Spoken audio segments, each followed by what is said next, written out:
আসসালামু আলাইকুম ভিউয়ার্স, আপনারা দেখছেন মাহের কুকিং হাউস।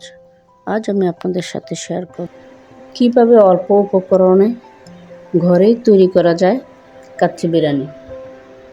খুব সামনে ঈদ, আমরা সবাই ঈদে স্পেশাল কিছুই তৈরি করার চেষ্টা করি। তাই ঈদে এই কাচ্চি বিরিয়ানিটি কিন্তু একটি স্পেশাল রেসিপি। কাচ্চি তৈরি করার জন্য এখানে আমি নিয়ে নিয়েছি 300 গ্রাম বাসমতি চাল। আপনারা চাইলে এটাকে পোলাও চালও নিতে পারেন। আমি এটাকে ধুয়ে আধা ঘন্টার জন্য ভিজিয়ে রাখবো। আর নিয়ে নিয়েছি 600 গ্রাম খাসির মাংস। আমি হাড় মাংস সহই নিয়েছি।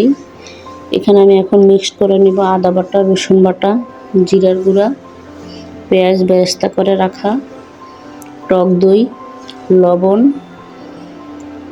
এলাচ, ধনিয়ার গুঁড়া, মরিচের গুঁড়া, লবণ এবং দিয়ে দেব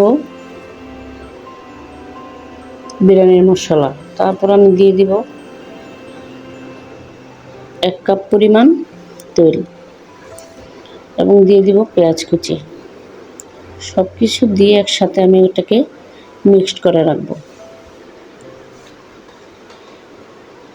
ভালোভাবে মিক্সড করে আমি এটাকে 2 ঘন্টার জন্য ফ্রিজে রাখবো।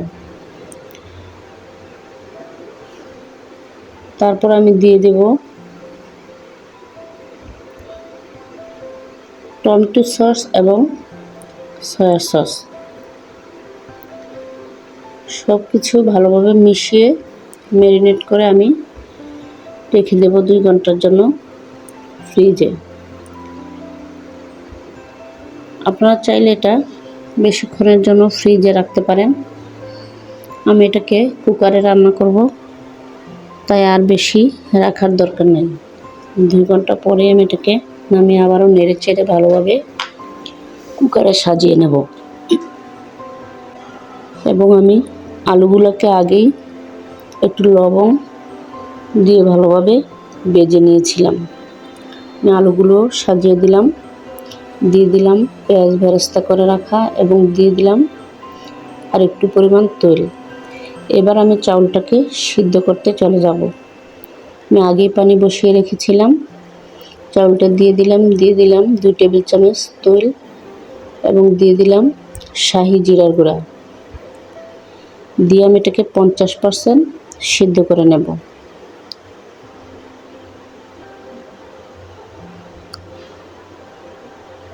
আমার চাউলটা কিন্তু দেখেন 50% সিদ্ধ হয়ে গেছে। এখন এটাকে আমি উঠিয়ে নেব এবং উঠিয়ে গরম গরমই কুকারে ওই মাংসের সাথে ঢেলে দেব। এবং আমি চাউলটাকে একটু সুন্দরভাবে সাজিয়ে নেব পেঁয়াজ বেরেস্তা দিয়ে এবং আরও কিছু আলুর টুকরা দিয়ে দিয়েছি এবং দিয়ে দিয়েছি 2-3 চামচ ঘি। তারপর আমি দিয়ে দিলাম একটু কালারফুল হওয়ার জন্য একটু জর্দা রং এবং দিয়ে দিয়েছি কেওড়া জল। দিয়ে আমি ভালোভাবে প্রেসার কুকারটাকে ঢেকে দেব এবং 10 মিনিটের জন্য হাই হিটে এটাকে আমি সিদ্ধ করে নেব।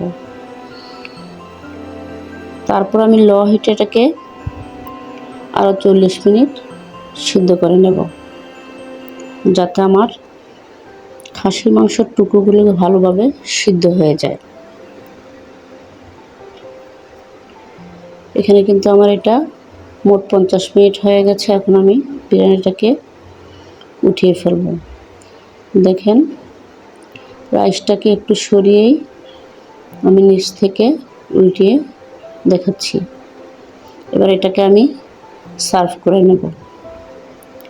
ফাইনালি আমাদের কাচ্চি বিরিয়ানিটা কিন্তু হয়ে গেছে। বাবা খেয়ে বলো তো কেমন হয়েছে।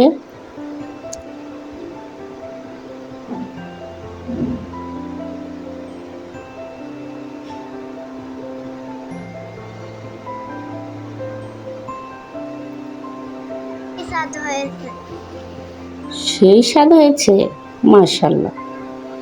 ভিউয়ার্স, আমার এই রেসিপিটি যদি আপনাদের ভালো লেগে থাকে তাহলে আমার চ্যানেলটাকে সাবস্ক্রাইব করে আমার পাশে থাকবেন। ঈদ মোবারক।